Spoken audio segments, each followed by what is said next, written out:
Nuestro Dios es real, nuestro Dios es verdad y nada hay imposible para nuestro Dios. Vamos entonces a seguir con el tema que dejamos ahora 8 días pendiente, no lo pudimos terminar, y es hablando acerca de Dios. En esta segunda parte les invito para tomar las Sagradas Escrituras en el libro de Deuteronomio, el capítulo 6. Deuteronomio, el capítulo 6. Gloria al Señor Jesús, y el versículo 4. Deuteronomio, el capítulo 6 y el versículo 4. Oye Israel, Jehová nuestro Dios, Jehová uno es. Amén.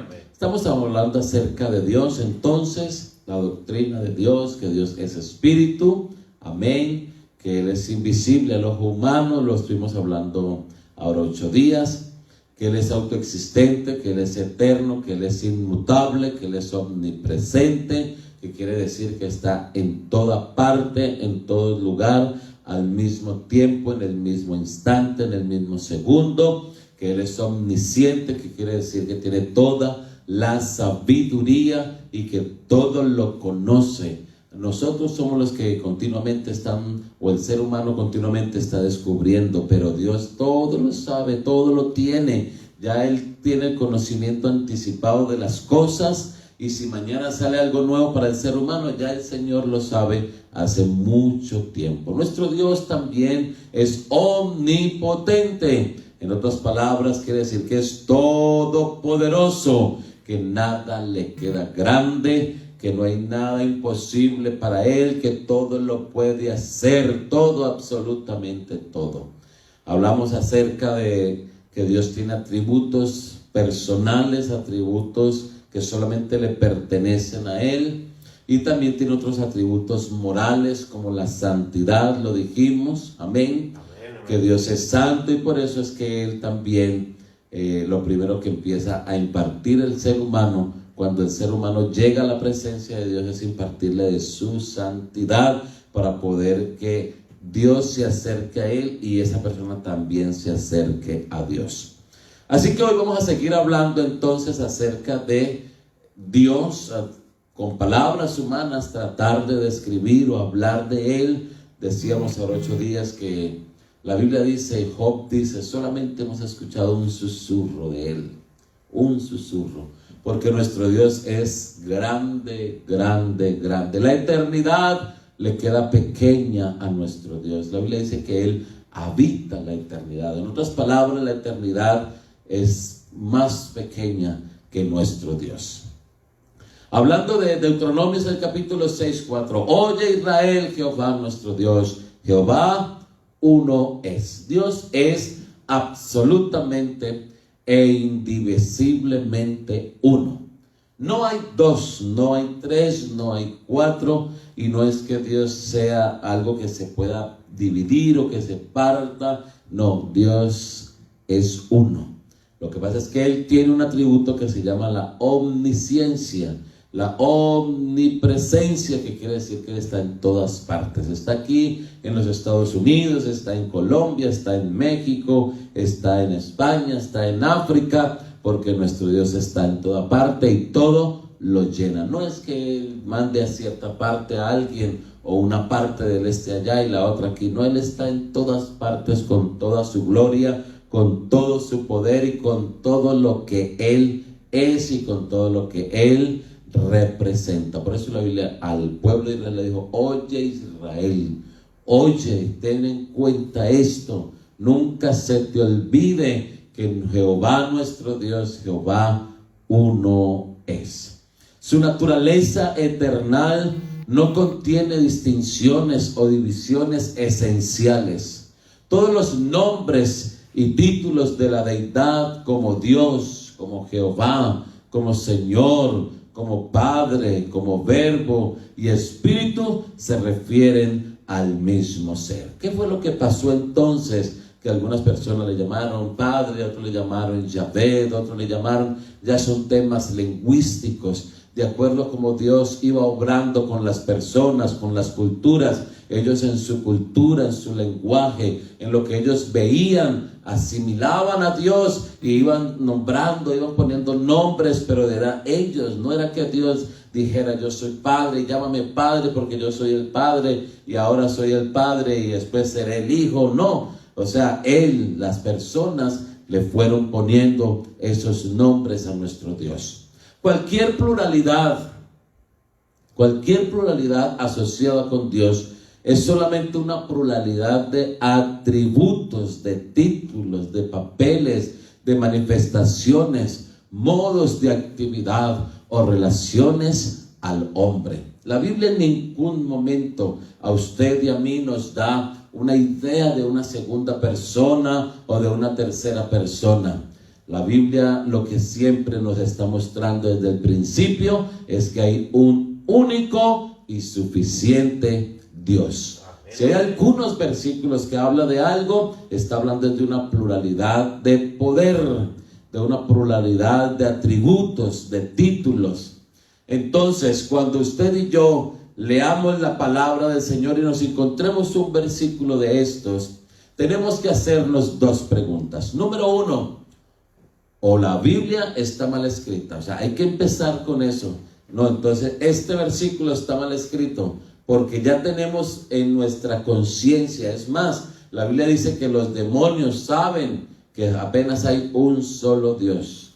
Santiago dice, tú crees que Dios es uno, bien haces, porque aún los demonios creen y tiemblan. Eso es una base sólida en nuestra fe, es una base sólida en la palabra del Señor. Entonces, cuando encontramos un versículo que nos quiera decir como que son dos, o como que son tres, o como que el Padre está en el cielo y que acá está el Hijo, o algo así similar, entonces tenemos que hacernos dos preguntas. Número uno, la Biblia está mal escrita, o ese versículo está mal escrito.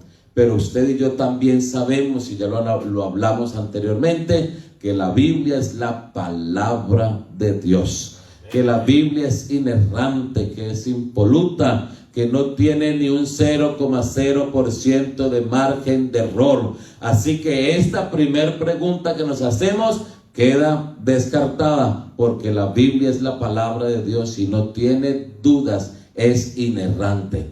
Entonces tenemos que hacernos otra pregunta. ¿Qué hay aquí?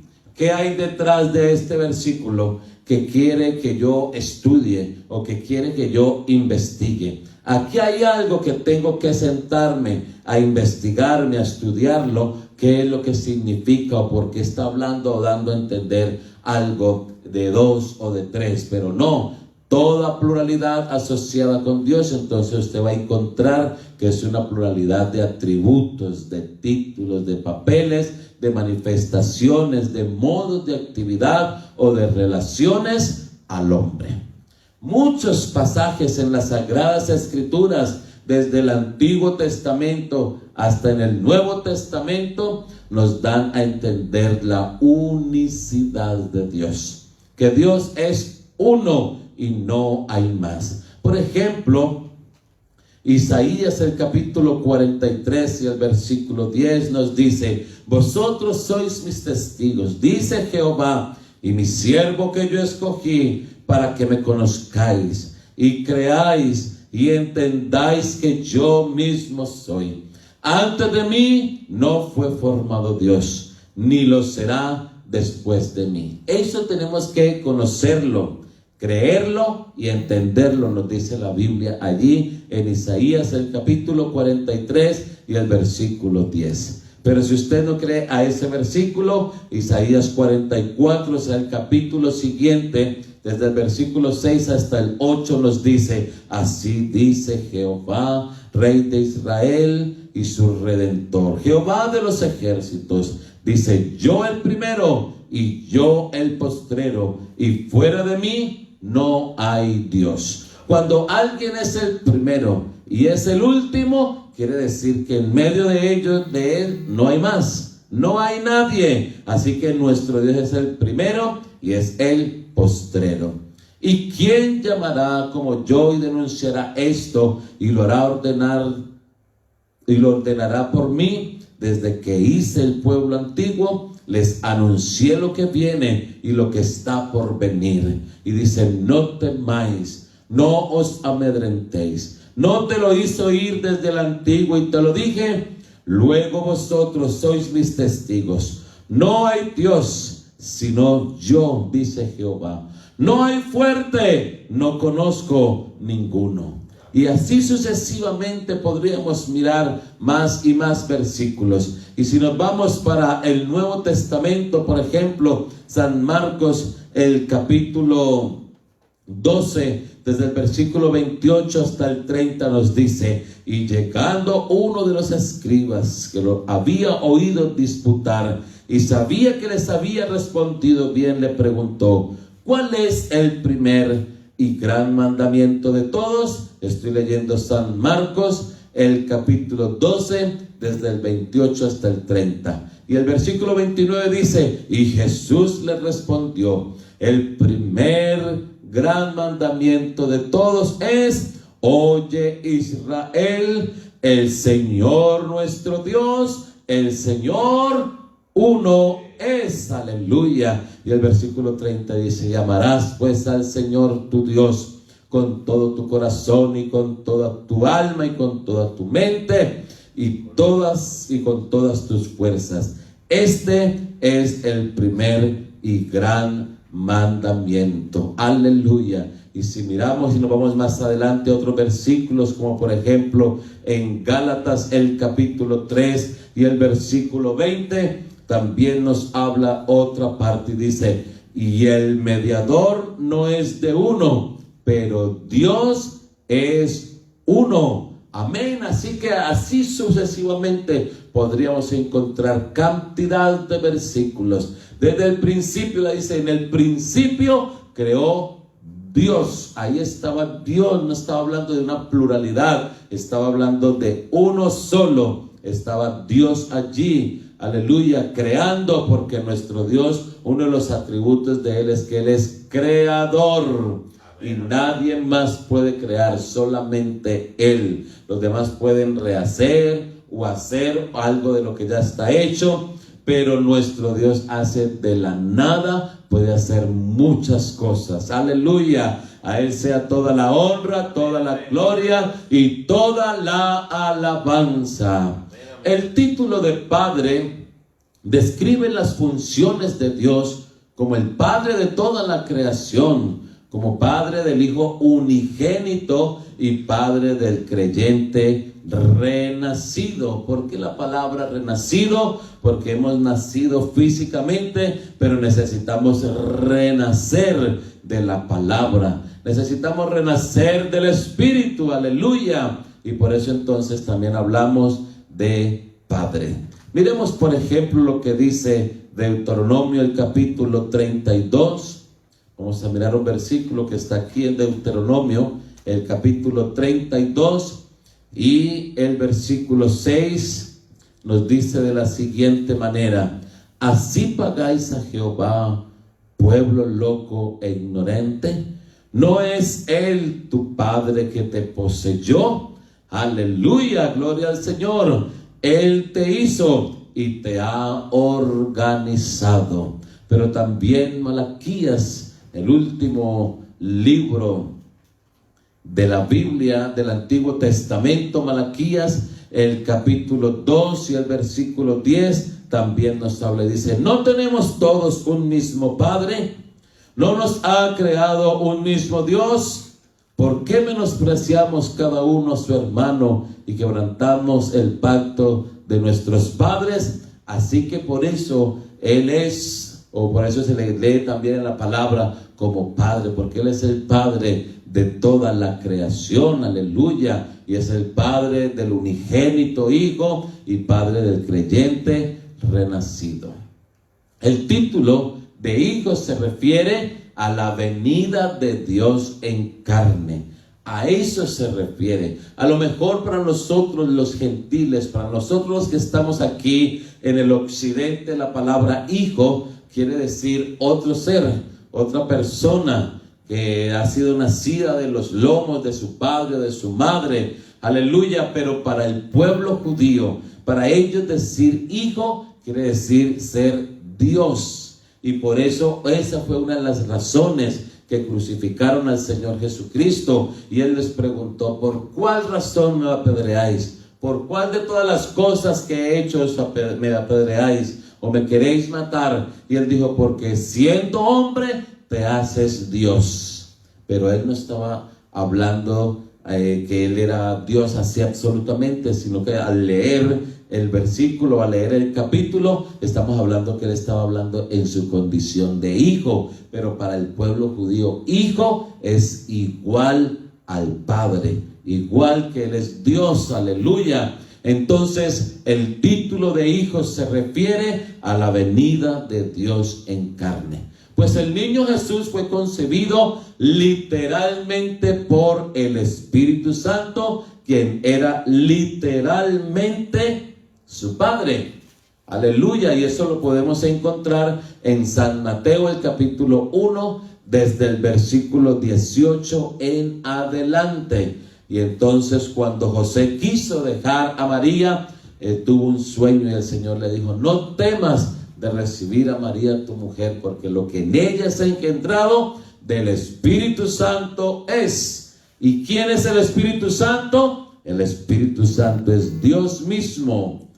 Aleluya. El Espíritu Santo es Dios mismo. Amén. Y también San Lucas, el capítulo 2, el capítulo 1, desde el versículo 35 nos dice de la siguiente manera: y respondiendo el ángel le dijo: el Espíritu Santo vendrá y hará sombra sobre ti, y la virtud del Altísimo te hará sombra, por lo cual también el santo ser que nacerá de ti será llamado Hijo de Dios. Una cosa es será llamado, pero el Espíritu Santo, o sea, Dios mismo, vino y se metió en el vientre de la Virgen María. Y dice el versículo 37, porque nada es imposible para Dios. Ese versículo 37 cierra o encierra o cierra con llave todo el misterio que viene hablando San Lucas,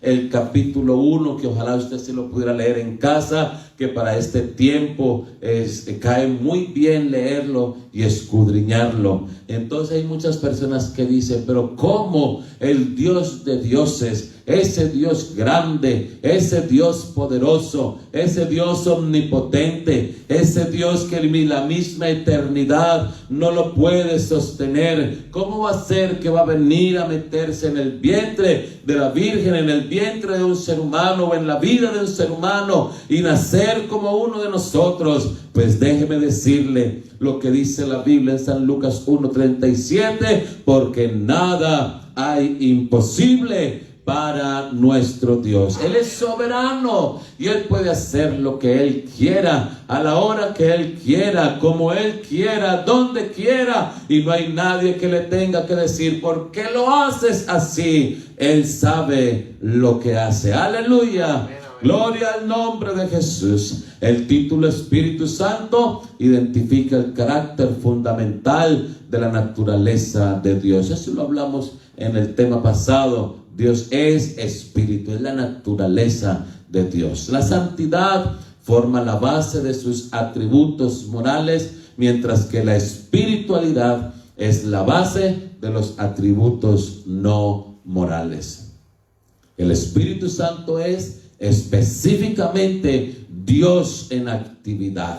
Amén. Y por eso en este tiempo Dios se está moviendo en medio de los seres humanos, en medio de la iglesia, por su Espíritu Santo. Y siempre está en movimiento, siempre está atrayendo a la iglesia, siempre está moviéndose en los cultos, siempre está derramando dones, siempre está trayendo iluminación, siempre está mostrando su palabra. Aleluya. Porque es eso, el Espíritu Santo es específicamente Dios en actividad, en particular ungiendo, regenerando y habitando en el ser humano. La Biblia dice: no solamente habitaré con vosotros, sino que también habitaré en vosotros. Así que el Espíritu Santo, que es Dios. Hay un coro muy antiguo que dice: que en mi pequeño corazón vino a morar. Aleluya, qué hermoso es nuestro Dios. Aleluya. Así que obras que Dios puede hacer,